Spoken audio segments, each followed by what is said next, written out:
오늘도 우리가 함께 읽은 이제 고린도후서 13장에 있는 이 말씀을 통해서 또 하나님 주시는 은혜를 우리가 함께 나누기를 원합니다.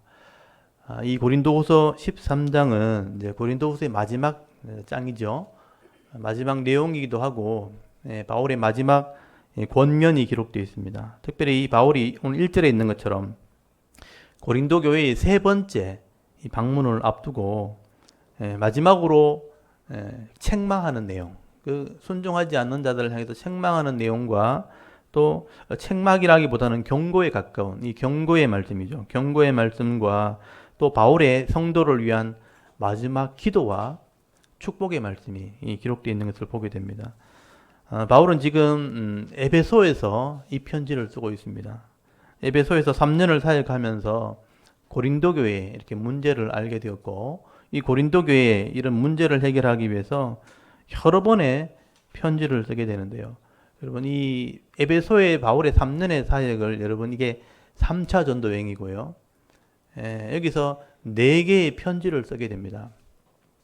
그것을 좀 우리가 성경을 읽으면서 이걸 좀 전체를 좀 살필 줄 알아야 되는 거죠. 대부분의 성도님들은 사도행전을 읽으면서 이런 고린도 후서가 나왔다는 것 자체도 잘 몰라요. 사도행전을 읽다가 고린도 후서를 지금 읽잖아요. 그리고 고린도 후서, 이 전서와 후서 사이에는 4개의 편지가 들어있다는 것도 잘 몰라요. 이걸 알아야 됩니다. 그래서 이 교회가 이만큼 문제가 될 수 있고, 이런 교회를 문제를 해결하기 위해서는 이런 많은 수고들이 필요하다는 것도 여러분 배우셔야 되는 거예요. 그래서 이런 성경을 통해서 교회를 우리가 잘 섬기는 은혜를 배우게 되는 것입니다. 그래서 고린도 이 교회에 보낸 편지가 4개가 있었다는 걸 보여주기 위해서 제가 지도를 조금 보여드릴 텐데, 요 내용을 조금 정리하고 마지막을 좀 마무리를 하도록 하겠습니다.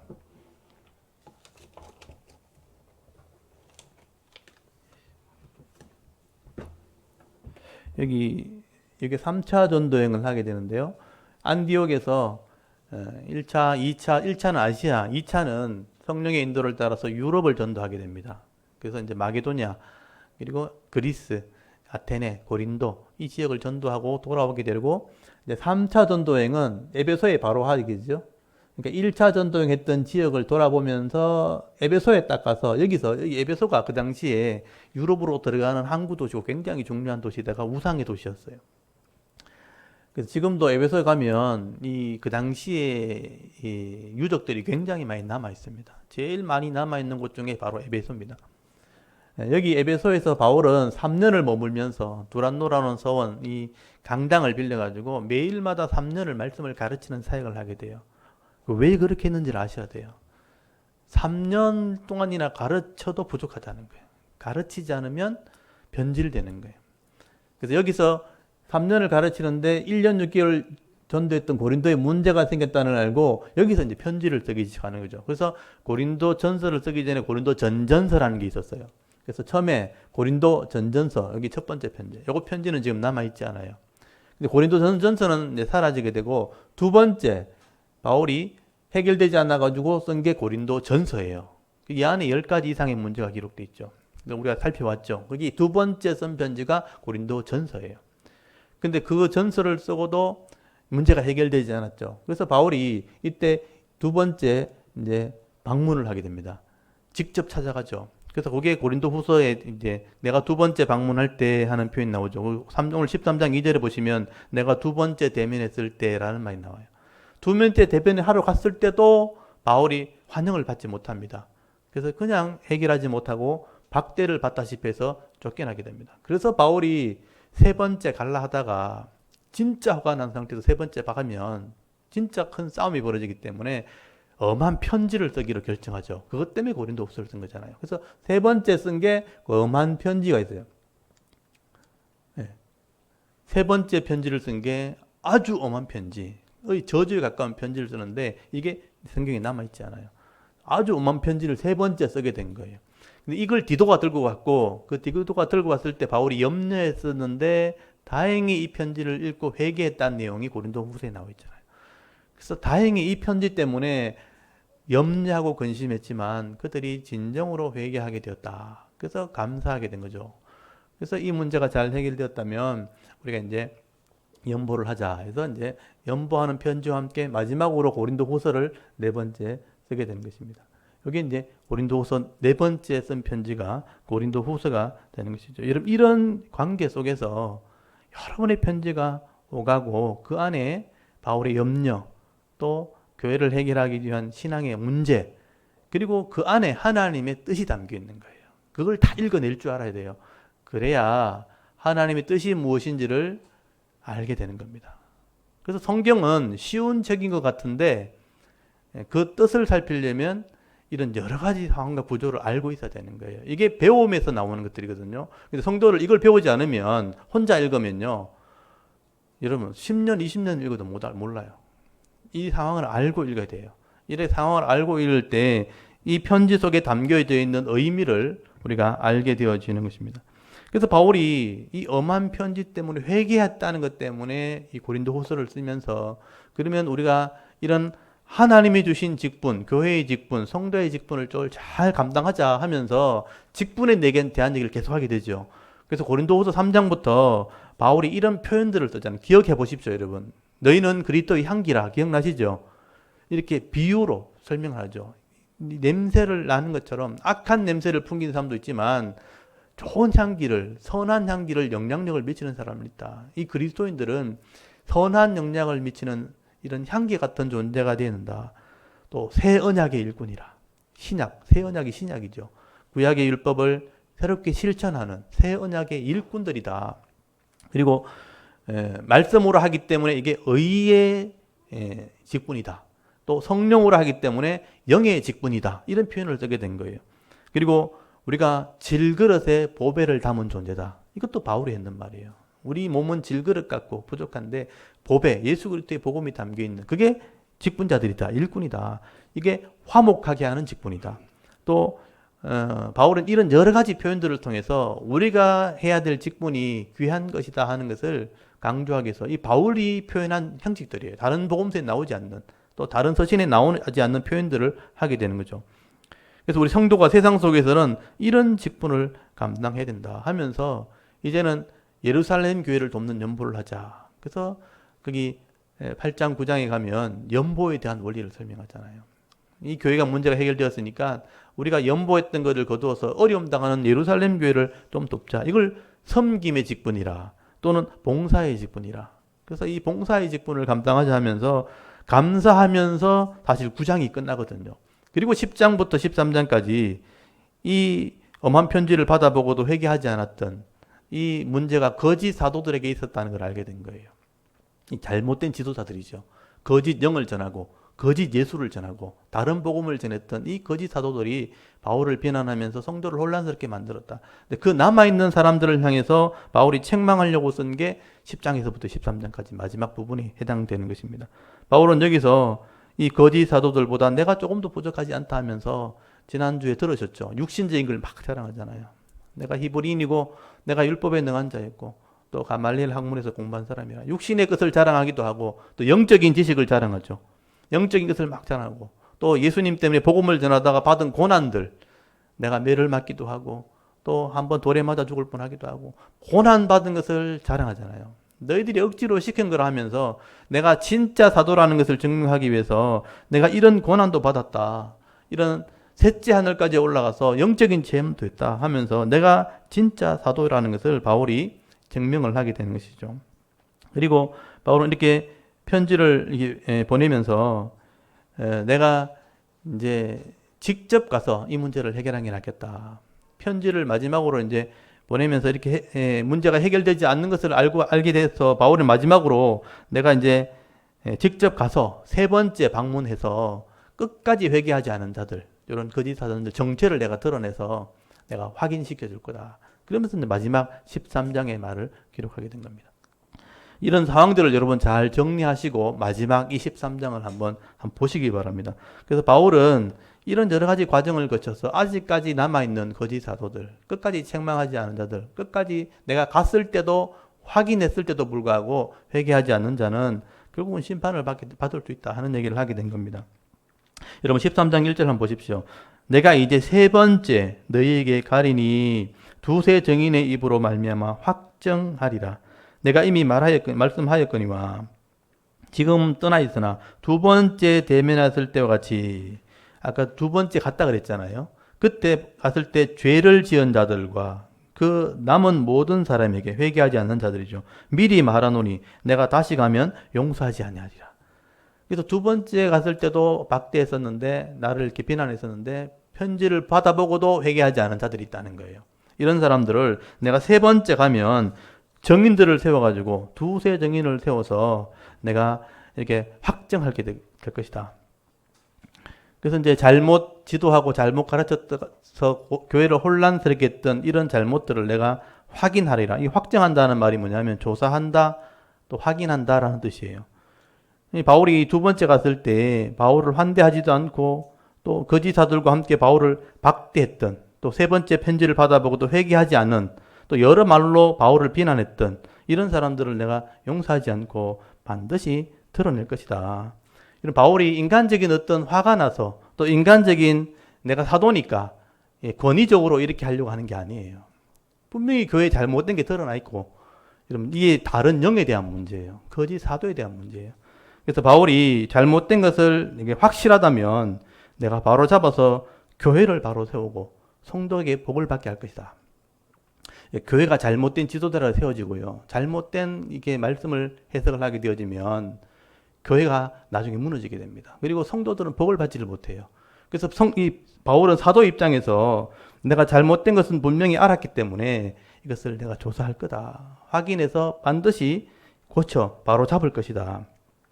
여러분 이 목사가 교회를 잘못된 길로 인도하게 되어지면요. 성도들이 바른 신앙생활을 하지 못하게 되어질 때에 여러분 결국은 이제 인생 전체가 무너지게 되는 거죠. 여러분 인생을 다 이렇게 믿음대로 살았다고 했는데 그게 제대로 된 신앙이 아니라면 인생을 허비하게 되는 것입니다. 그래서 사도 입장에서 이 문제를 알았다면 바로 잡는 게 맞죠. 그래서 내가 가면 용서하지 않겠다 이렇게 단호하게 얘기하는 것은 잘못된 것을 교회는 바로 잡아야 된다는 거예요. 이게 사도의 사명이라는 얘기를 하게 되는 것이죠.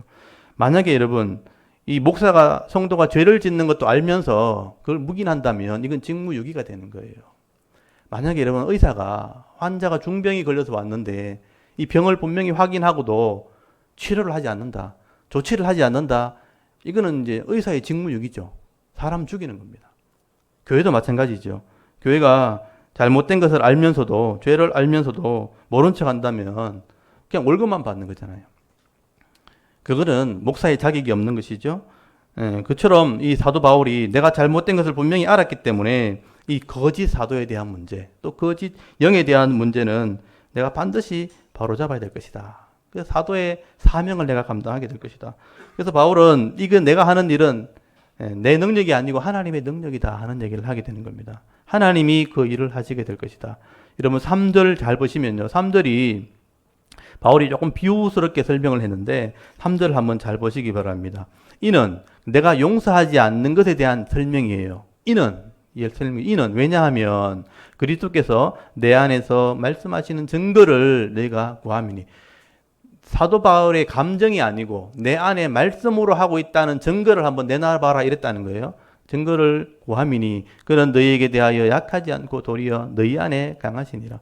그리스도께서 약하심으로 십자가에 못 박히셨으나 하나님의 능력으로 살아계시니 우리도, 이게 비유란 얘기죠. 앞에 것은 비유고 우리도, 바울 사도죠. 사도도 우리도 그 안에 약하나 너희에게 대하여 하나님의 능력으로 그와 함께 살리라. 바울이 이렇게 비유로 설명을 하게 됩니다.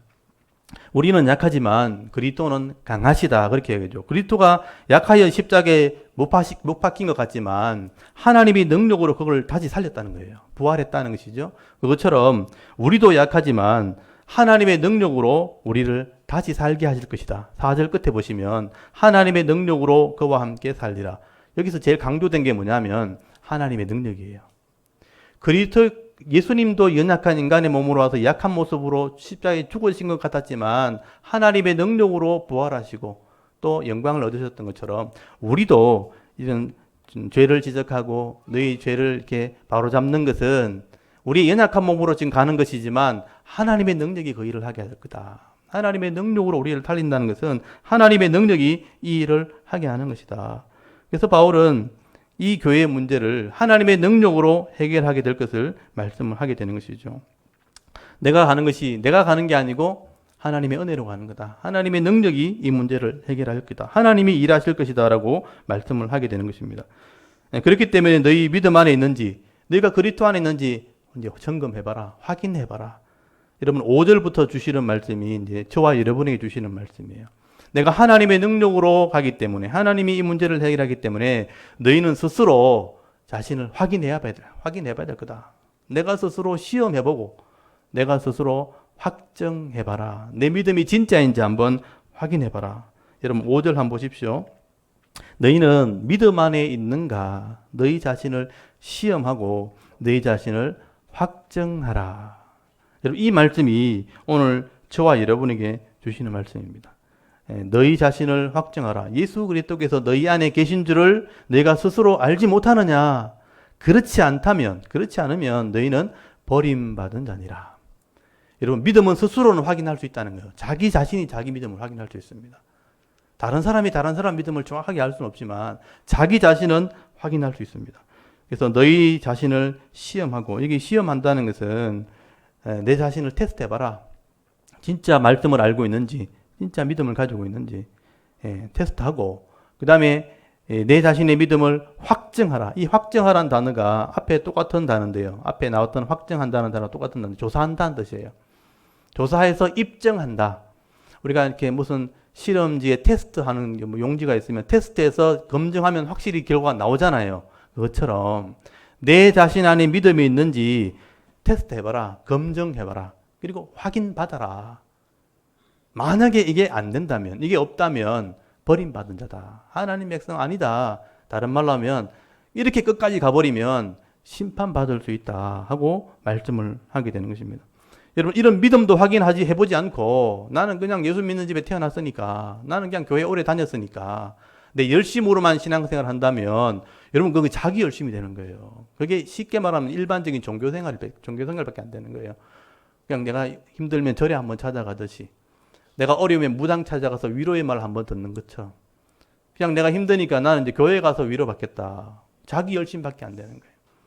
그래서 그것이 진짜 믿음인지를 확정해야 돼요. 점검해보고 검사해서 이게 맞다라는 확정을 받아내야 된다. 그 확정을 너희들이 해라. 예수님께서도 마지막 때에 심판에 대한 얘기를 하시면서 세 가지 비유를 하셨잖아요. 마태복음 25장에 보면 거기 열처녀의 비유 기억나시죠? 달란트 비유 들어보셨죠? 양과 염소 비유, 그게 한 장에 다 나와요. 24장에, 마태복음 24장에 종말에 대한 심판을 얘기하면서 이런 세 가지 유형이 있을 수 있다. 뭐 유형이라기보다는 세 가지를 점검해야 된다. 열처녀 비유, 진짜 믿음인지 확인해봐. 5처녀는 지혜롭고 5처녀는 미련한 처녀, 준비하지 않는. 그래서 진짜 마지막에 왔을 때 신랑과 함께 잔치에 참여하지 못한 사람이 될 수 있다. 그리고 달란트 비유, 각자에게 다 이런 은혜를 주셨고 생명을 주셨고 사명을 주셨는데 이걸 사명인지 깨닫지 못하는 사람, 5달란트, 2달란트는 상급을 받고 칭찬받고 주의 잔치에 참여했는데 마지막 1달란트는 사명이 뭔지 모르는 거예요. 열심히 자기는 나름대로 살았겠죠. 그런데 가보니까 하나님의 사명을 하나도 감당하지 않은 거예요. 자기 혼자 산 거예요. 그러니까 빼앗기게 되고 슬피 울며 이를 가게 될 거다. 천국 못 간다는 뜻이죠. 양과 염소 비유, 양도 있고 염소도 있다는 거예요. 양은 열심히 말씀대로 살았어요. 하나님 백성이 된 거죠. 그래서 창세기부터 준비한 그의 나라에 들어가게 될 것이다. 근데 염소는 열심히 살았어요. 근데 하나님 말씀대로 하지 않은 거예요. 그래서 마귀를 위해 준비해 놓은 곳에 너도 가게 될 것이다. 그래서 불못, 영벌에 들어가게 되었다. 언제 내가 이렇게 말씀대로 안 했습니까? 하니까 여러분 가난할 때 소자에게, 작은 어린아이에게 한 것이 또 가난한 자에게 한 것이 내게 한 것이다. 이 말은 말씀대로 하는 삶이 필요했었는데 말씀대로 하지 않았다는 것입니다. 그래서 여러분 우리 열심으로 신앙생활을 할 수 있다는 것을 기억하셔야 돼요. 그래서 늘 점검해 보아라. 말씀으로 내가 하고 있는지, 바른 진리로 내가 살아가고 있는지 성도들이 점검을 해봐야 됩니다. 그래서 우리가 바른 말씀이 깨달아졌을 때, 진리의 말씀, 변하지 않는 말씀이 내 인생 가운데 깨달아졌을 때 그것을 내가 받아들일 수 있는 믿음이 있어야 되는 거예요. 유연해야 된다는 거죠. 그래서 여러분의 마음에, 여러분의 이성이나 여러분의 마음에 이런 진리의 말씀이 들어왔을 때 굳어지지 않도록 하셔야 돼요. 내가 굳어져 버리면 이게 들어도 받아들이지 않는 거예요. 변화되지 않는 것입니다. 그래서 바울이 나를 점검하라는 얘기는 내 마음을 유연하게 만들어 놓아라. 진리가 들어왔을 때, 또 하나님 말씀이 깨달아졌을 때 내가 이걸 받아들이고 변화되어지고 회개하고 성숙해 갈 때 내 믿음이 확정이 되어지는 것이다. 그래서 여러분, 성경이 뭘 얘기하냐면 진리가 들었을 때 내 마음이 굳어지는 것, 딱딱해지는 것, 그거를 고집이라고 그래요. 고집. 완고하다. 여러분, 구약 성경 읽다 보면 완고하다 이런 표현 많이 들어보셨죠? 진리를 이렇게 말하는데 내가 굳어져 있는 거예요. 안 받아들이는 거예요. 완고하다. 그걸 고집이라고 그래요. 고집. 고집. 그리고 또 하나는 무지. 배우려고 하지 않는 거예요. 내가 그냥 다 안다. 족하다. 다 알고 있다. 안 배워요. 진리를 가르쳐 주는데도, 진리를 선지자들이 말하는데도 배우려고 하지 않는 겁니다. 무지한 거예요. 그리고 오해, 편견. 오해, 잘못 알고 있는 거죠. 내가 맞다. 성경이 말하고 있는 진리를 이렇게 얘기하는데 내가 맞다. 오해하고 있는 거예요. 그 다음에 편견, 치우쳐 있는 거예요. 잘못된 것을 한쪽만 들어보고 주장하는 것, 편견이에요. 이게 나를 굳게 만들어버리는 거예요. 여러분, 하나님 말씀이 주어지는데 나를 점검해야 되는데 내가 진리를 깨닫게 되었는데도 불구하고 내가 변화되지 않다. 네 가지 잘못된 부분이 있는 거예요. 기억나십니까? 네 가지 뭡니까? 제일 먼저 뭐예요? 고집. 두 번째는 무지. 세 번째는 오해. 네 번째는 편견. 오늘 주보에 성경 문제에 나가 있습니다. 이게 성경이 안 나오는 거예요. 구약 성경을 보면서 정리할 수 있었던 것입니다. 여러분, 구약 성경에 보면 이스라엘 백성들이 언약한 하나님 백성이잖아요. 죄에서 불러내서 하나님 백성 되게 언약해서 가나안 땅, 죄악의 땅에 들어보내면서 말씀대로 순종해야 복을 받게 될 것이라고 언약했단 말이에요. 근데 그 가나안 땅에 들어가서 말씀대로 복을 받았습니다. 근데 복을 받고도 다시 죄를 짓기 시작하는 거죠. 그래서 선지자들이 가잖아요. 선지자들이 가서 뭘 얘기하냐면 처음 주셨던 언약의 말씀, 십계명과 레위기를 얘기한다고. 이 말씀대로 하나님을 경외하고 이 말씀대로 이웃을 사랑하기로 약속해 놔놓고 왜 말씀대로 살지 않느냐고 그들을 깨우치는 거예요. 변하지 않는 말씀, 진리의 말씀을 깨우치는데 저들이 그것을 안 바꾸는 거예요. 고집을 부리는 거예요. 그리고 안 배우는 거예요.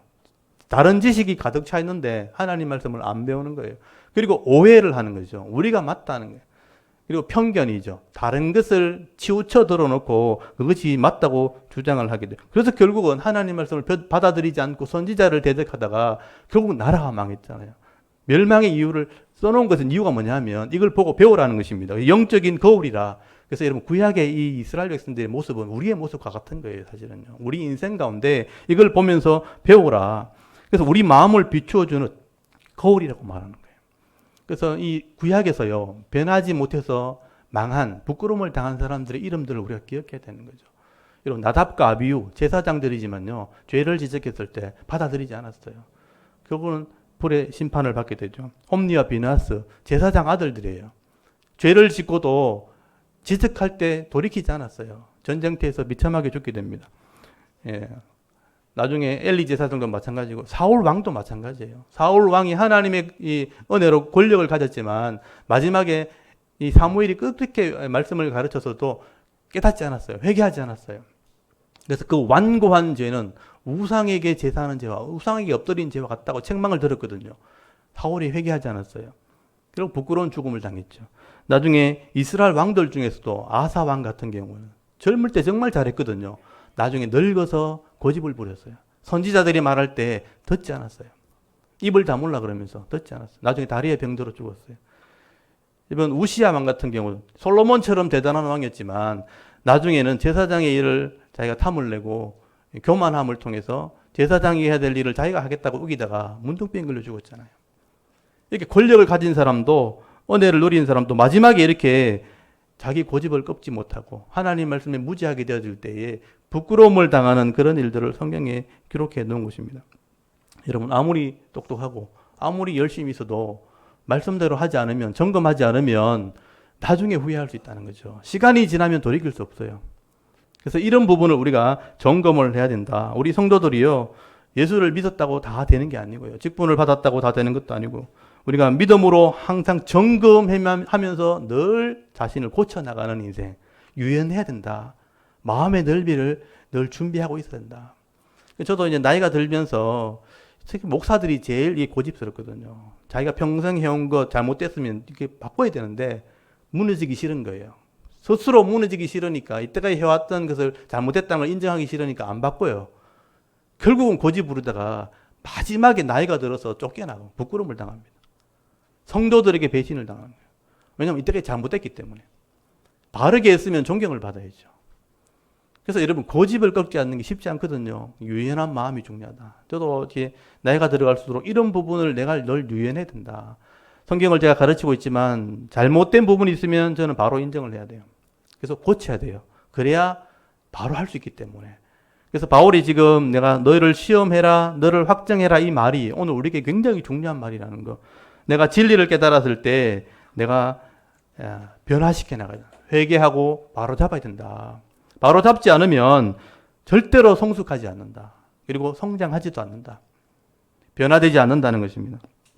그래서 여러분 내 마음이 굳어지는 이 병, 내 마음이 굳어지는 병이 제가 하나 만들었어요. 심경화증.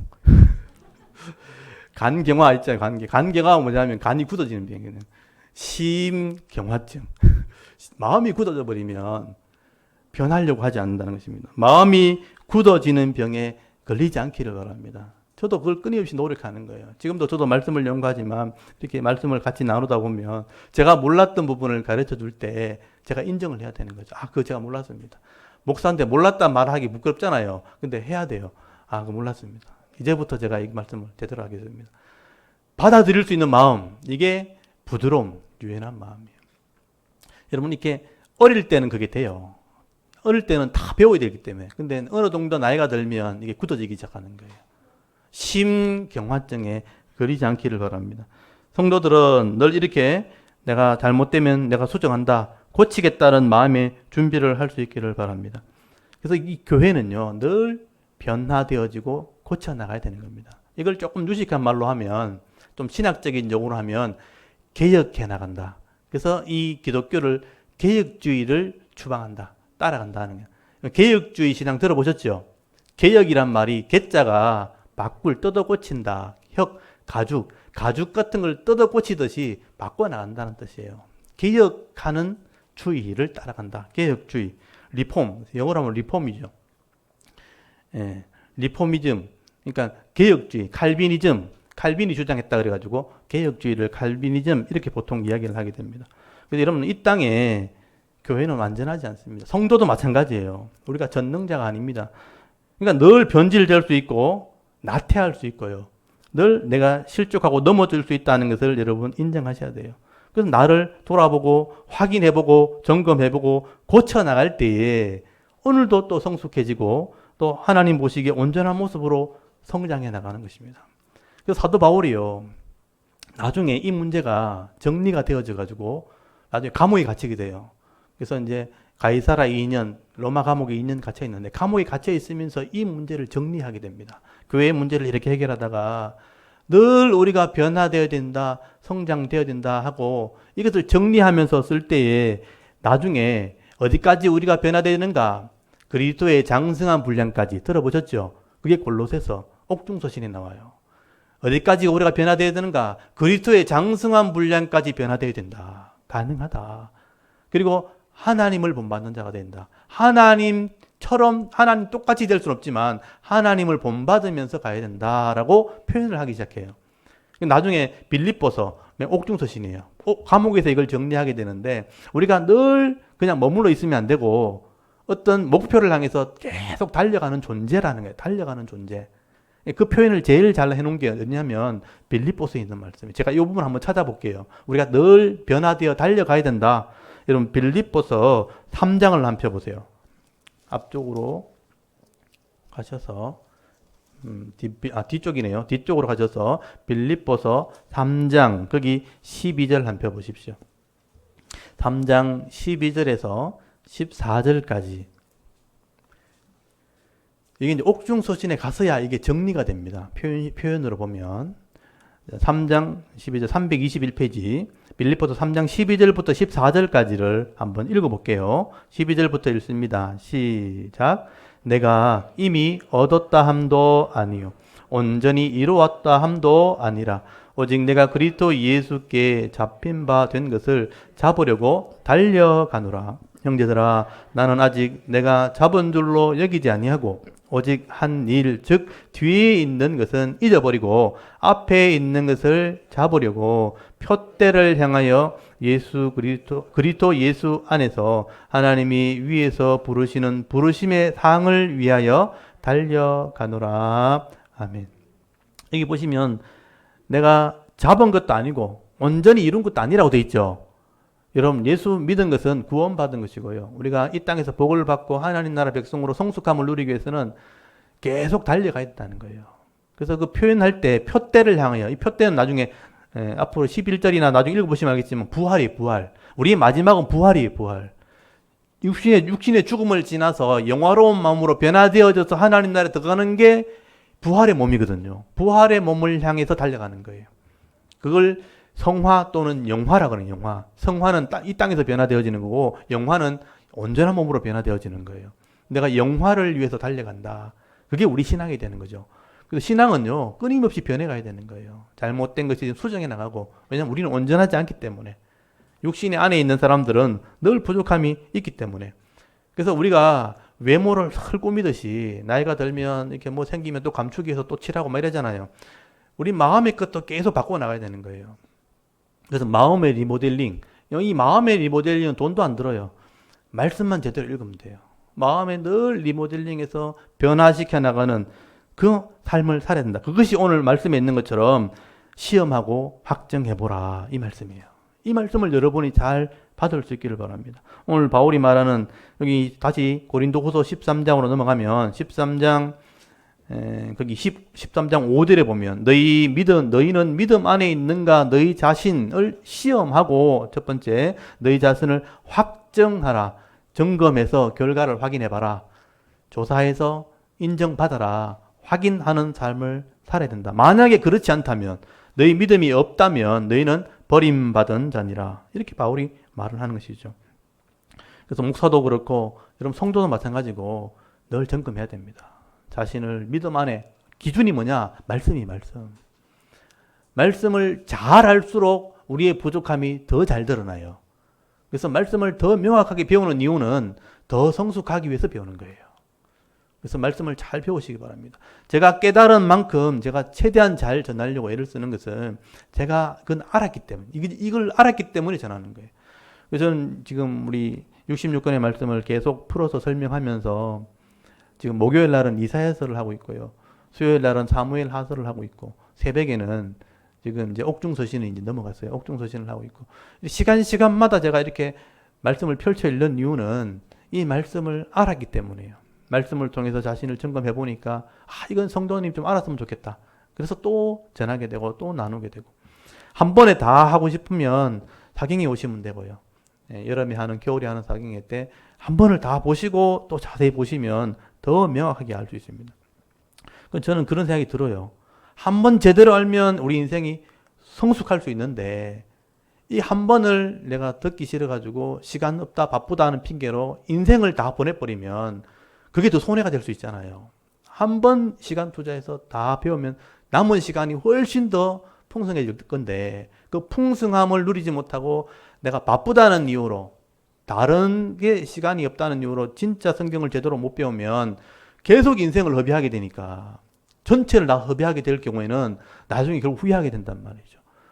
그래서 제가 이 말씀들을 제대로 알고 늘 자신을 시험하고 확정하는, 점검하는 성도들이 될 수 있기를 바랍니다. 그런 믿음을 가지게 되어질 때에 우리는 더 성숙함으로 나가게 될 줄을 믿습니다. 그래서 오늘 이 말씀 여러분 마음에 잘 새기시고 오늘 저와 여러분 이 말씀을 잘 받으셔서 말씀으로 또는 성령으로 우리가 점검하시고 또 늘 고치고 수정함으로 온전한 모습으로 성숙한 모습으로 하나님이 기뻐하시는 아름다운 모습으로 성장해가는 하나님 백성들 될 수 있기를 간절히 소원합니다. 그리고 바울의 마지막 기도가 나오는데요. 거기 7절부터는 바울의 기도입니다. 자세히 읽어보시면 구하노니 하는 것은 바울의 기도를 얘기하는 겁니다.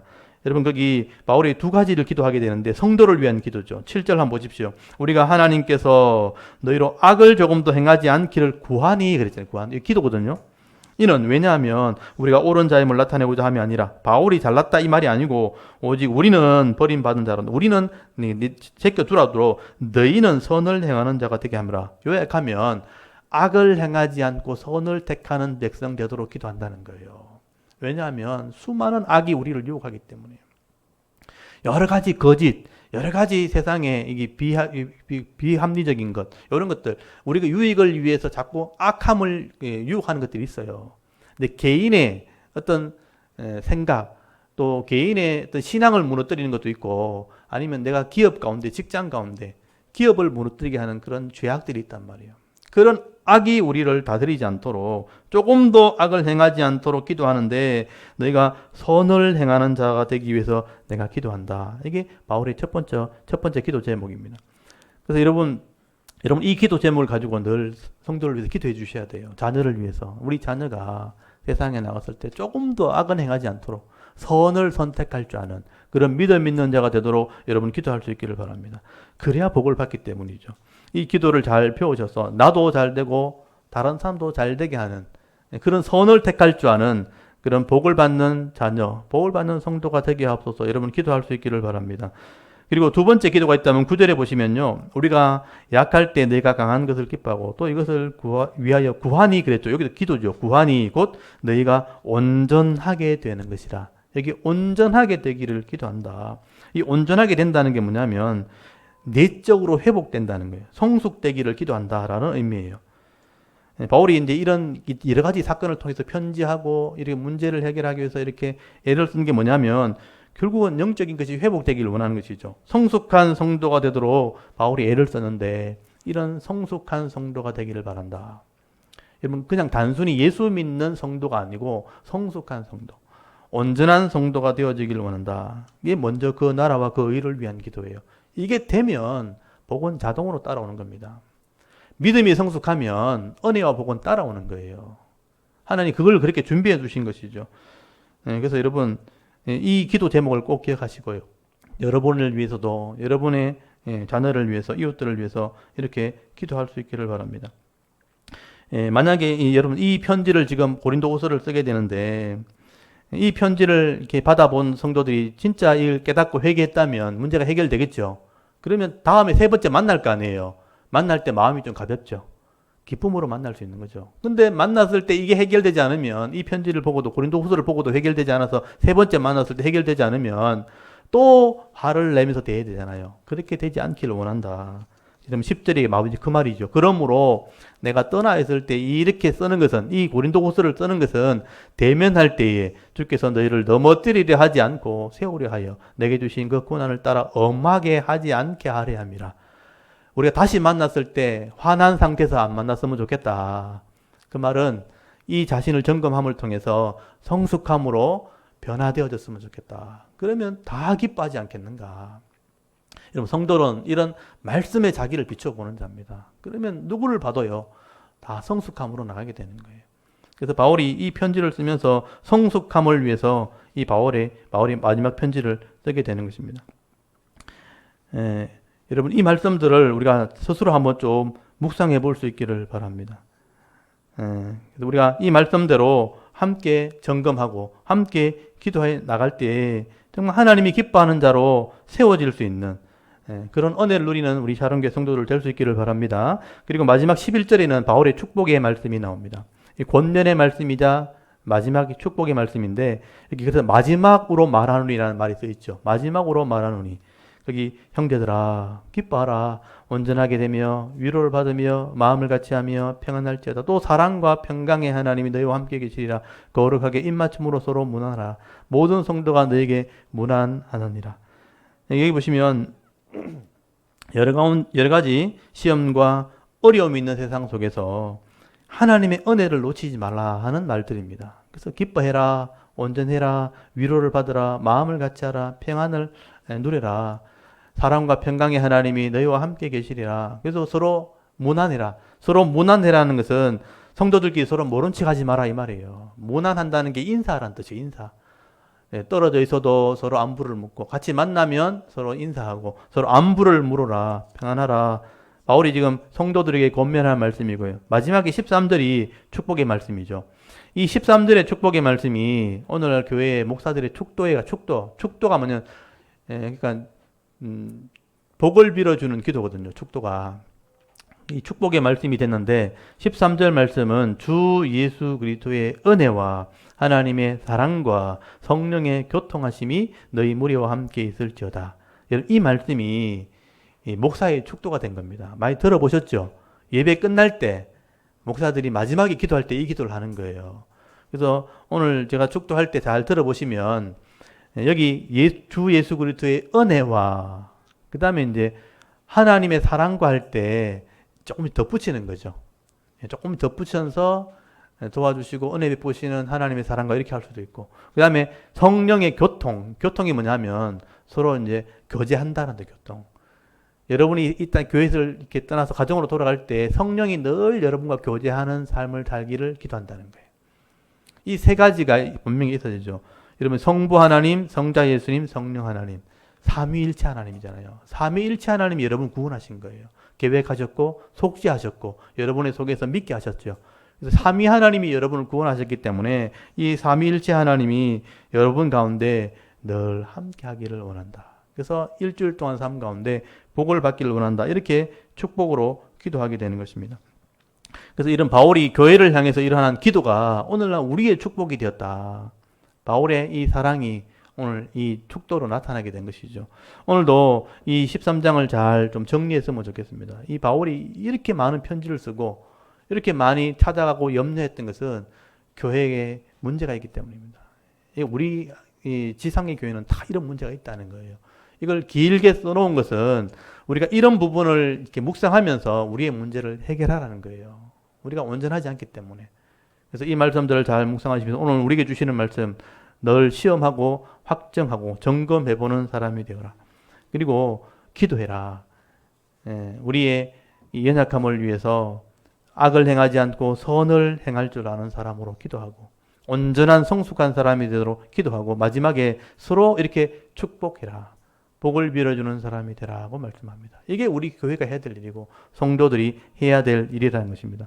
오늘도 이 말씀들을 잘 묵상하시면서 세상을 살아갈 때 여러분 서로 다투거나 시기하거나 질투하거나 세상 사람들처럼 똑같이 악을 행하지 마시고요.